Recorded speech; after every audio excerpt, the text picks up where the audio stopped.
क्या आपने कभी कल्पना की है कि जिस पल आपकी आंखें इस दुनिया के लिए हमेशा के लिए बंद होंगी, उस ठीक अगले पल आपकी रूह कहाँ होगी? क्या वाकई हमारे पूर्वज हमें लेने आते हैं, या फिर हमें उन गलियारों से गुजरना होगा जहां सिर्फ अंधकार और हमारे कर्मों की गूंज है? और सबसे बड़ा सवाल, वो कौन सा खौफनाक मंजर है जिसे देखकर आत्मा चीख उठती है, पर उसकी आवाज सुनने वाला कोई नहीं होता? आज की ये गाथा केवल एक कहानी नहीं, बल्कि आपके और मेरे भविष्य का वो नक्शा है जिसे गरुड़ पुराण में हजारों साल पहले लिख दिया गया था। ये सफर है शरीर के छूटने से लेकर यमराज की सभा और फिर से एक मां की कोख में आने तक का। दिल थाम कर बैठिए, क्योंकि आज हम उस सत्य का सामना करेंगे जिससे हर इंसान भागता है, पर जिसे कोई टाल नहीं सका। दुनिया में अगर कोई सबसे बड़ा और अचल सत्य है, तो वो है मृत्यु। कोई कितना भी बुद्धिमान हो, शक्तिशाली हो या अरबपति, मौत की दहलीज पर हर कोई बराबर है। लेकिन सवाल ये नहीं कि हम कब मरेंगे, सवाल ये है कि मरने के बाद हमारे साथ क्या होगा। क्या हमारी आत्मा शांति में होगी, या वो किसी भयानक पीड़ा से गुजरेगी? गरुड़ पुराण कहता है कि मृत्यु अंत नहीं, बल्कि आत्मा की सबसे रहस्यमयी यात्रा की शुरुआत है। जैसे ही शरीर की अंतिम सांस थमती है, आत्मा देह से वैसे ही निकलती है जैसे एक पक्षी पिंजरे से बाहर आता है। लेकिन पहली बार में वो उड़ नहीं पाती। उसे समझ ही नहीं आता कि उसका पुराना घर, उसका शरीर अब मिट्टी हो चुका है। वो अपने ही मृत शरीर को देखती है, परिजनों को विलाप करते सुनती है, पर जब वो उन्हें छूने की कोशिश करती है तो उसके हाथ हवा की तरह पार निकल जाते हैं। लेकिन असली रहस्य तो तब गहराता है जब वातावरण में दो दिव्य परछाइयां उभरती हैं। ये हैं यमदूत। गरुड़ पुराण के अनुसार ये दूत कैसे दिखेंगे, ये आपकी खूबसूरती पर नहीं, बल्कि आपके जीवन भर के कर्मों पर निर्भर करता है। जिसने पवित्र जीवन जिया, उसे वे शांत संतों की तरह लगते हैं, जो मानो उसे किसी तीर्थ यात्रा पर ले जाने आए हों। पर जिसने अधर्म किया, उसके लिए वे आग उगलती आंखों वाले भयानक दंड नायक बन जाते हैं। हैरानी की बात यह है कि मृत्यु के तुरंत बाद यमदूत आत्मा को ले नहीं जाते। पहले 24 घंटे आत्मा को उसी स्थान पर रखा जाता है जहां उसका अंतिम संस्कार होना होता है। ये वो समय होता है जब आत्मा को उसका पूरा जीवन एक चलचित्र यानी कि सिनेमा की तरह दिखाया जाता है, बिना किसी फिल्टर के, बिना किसी झूठ के। आपने जो छोटा सा झूठ बोला, जो चुपके से चोरी की, या किसी का दिल दुखाया, हर एक स्मृति अपनी पूरी ऊर्जा के साथ आपके सामने खड़ी होती है। पर जो आगे हुआ, उसने आत्मा को झकझोर कर रख दिया। जब शरीर को अग्नि को सौंपा जाता है, आत्मा वहीं खड़ी होकर अपनी चिता की आग को नहीं, बल्कि अपने कर्मों की आग को देख रही होती है। वो देखती है कि कौन उसके लिए वाकई रो रहा है और कौन सिर्फ दुनिया को दिखाने के लिए आंसू बहा रहा है। वो एक माँ की सिसकियां सुन सकती है, एक जीवन साथी की खामोश चीख महसूस कर सकती है, लेकिन वो कुछ नहीं कर सकती। ये आत्मा की सबसे बड़ी बेबसी है।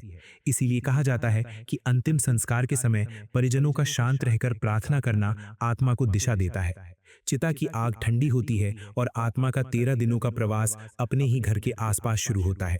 इन 13 दिनों में पिंडदान और तर्पण का महत्व इसलिए है क्योंकि यही वो आध्यात्मिक भोजन है जो आत्मा को आगे के कठिन मार्ग के लिए ऊर्जा देता है। अगर घर में कलह हो या उपेक्षा, तो आत्मा भ्रमित होकर अपने पुराने कपड़ों और तस्वीरों के पास भटकती रहती है। और यहीं से शुरू होता है वो कठिन मार्ग जहां से वापसी का कोई रास्ता नहीं। 13 दिनों के बाद यमदूत आत्मा को एक ऐसे सूक्ष्म मार्ग पर ले जाते हैं जहां न रोशनी है, न हवा। यहाँ कर्मों की गंध से रास्ता तय होता है। गरुड़ पुराण के अनुसार आत्मा के सामने 3 मार्ग खुलते हैं: आर्च मार्ग यानी स्वर्ग की ओर, धूम मार्ग यानी पितृलोक की ओर, और सबसे भयानक उत्पत्ति विनाश मार्ग यानी नरक की ओर। लेकिन इन तीनों तक पहुंचने से पहले आती है वो खौफनाक परीक्षा जिसे सुनकर ही रूह कांप जाए: वैतरणी नदी। ये कोई साधारण नदी नहीं है। पापी आत्माओं के लिए ये रक्त, पीप और कीचड़ से भरी होती है, जिसमें भयंकर मगरमच्छ और आग उगलती आंखों वाले जीव होते हैं। जब आत्मा इसमें उतरती है तो उसे महसूस होता है मानो 12 सूर्य एक साथ उसके ऊपर तप रहे हों। जिसने जीवन में कभी सेवा या दान नहीं किया, वो इस नदी के भयानक भंवर में फंस जाता है। लेकिन जिसने निस्वार्थ प्रेम किया है, उसके लिए यही वैतरणी गंगा की तरह शीतल हो जाती है। उसके सत्कर्म ही उसकी नाव बन जाते हैं। वैतरणी पार करने के बाद आत्मा पहुंचती है यमराज की सभा में। ये कोई साधारण न्यायालय नहीं है। यहाँ दीवारें कर्मों की हैं और स्तंभ समय के। यहाँ विराजमान होते हैं चित्रगुप्त, जिनके पास आपके हर उस विचार का हिसाब है जो आपने कभी किसी से नहीं कहा। चित्रगुप्त का अदृश्य रजिस्टर आपके अंतर्मन के उन रहस्यों को भी खोल देता है जिन्हें आपने खुद से भी छुपाया था। यमराज यहाँ केवल दंड देने वाले नहीं, बल्कि न्याय के दर्पण हैं। यहाँ कोई छल नहीं चलता, यहाँ सिर्फ सत्य चलता है। एक छोटा सा पुण्य जो पूरे प्रेम से किया गया हो, वो हजारों पापों को धो सकता है। लेकिन अहंकार में की गई करोड़ों की पूजा भी यहाँ निष्फल हो जाती है। और यही वो क्षण है जहां से कथा ने एक नया मोड़ लिया। न्याय के बाद पापी आत्माओं को अलग अलग नरकों में भेजा जाता है। गरुड़ पुराण में 28 प्रकार के नरकों का वर्णन है। तामिश, दूसरों की संपत्ति हड़पने वालों के लिए जहां सिर्फ घना अंधकार है। रौरंग, दूसरों को सताने वालों के लिए जहां उबलता तेल और दहकती आग है।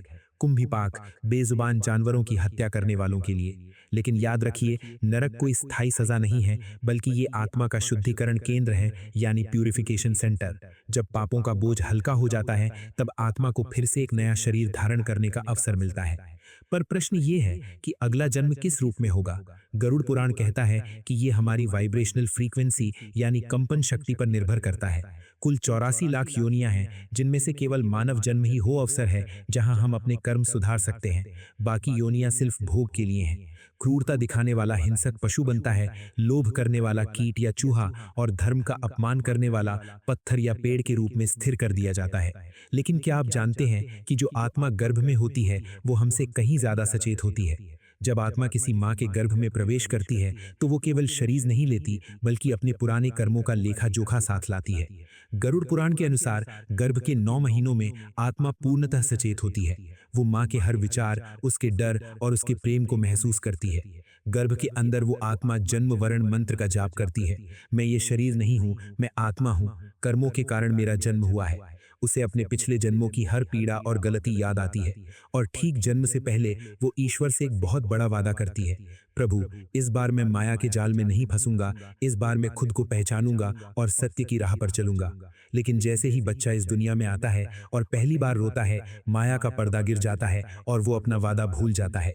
यही विस्मरण यानी भूल जाना संसार का सबसे बड़ा जाल है।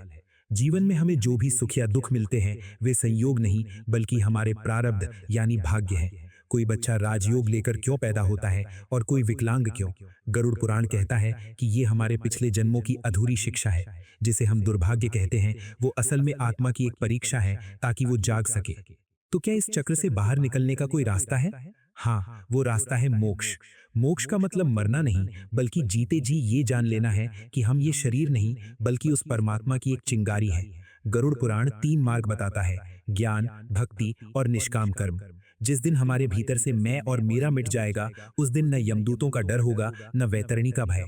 जब ऐसी मुक्त आत्मा शरीर छोड़ती है तो उसे देवदूत लेने आते हैं, और वो उस अनंत प्रकाश में विलीन हो जाती है, जैसे समुद्र में एक बूंद। वो फिर कभी नहीं लौटती, क्योंकि वो इस संसार रूपी फिल्म की दर्शक यानी साक्षी बन चुकी होती है। ये कथा केवल जानकारी नहीं, आपकी अपनी आत्मा की एक पुकार है। क्या आपको भी कभी ऐसा लगता है कि आप इस दुनिया में किसी विशेष उद्देश्य के लिए आए हैं?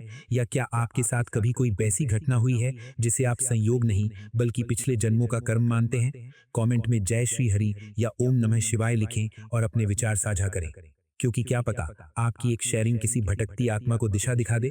मिलते हैं अगले दिव्य रहस्य के साथ। तब तक अपने कर्मों को प्रेम और धर्म से सींचते रहें।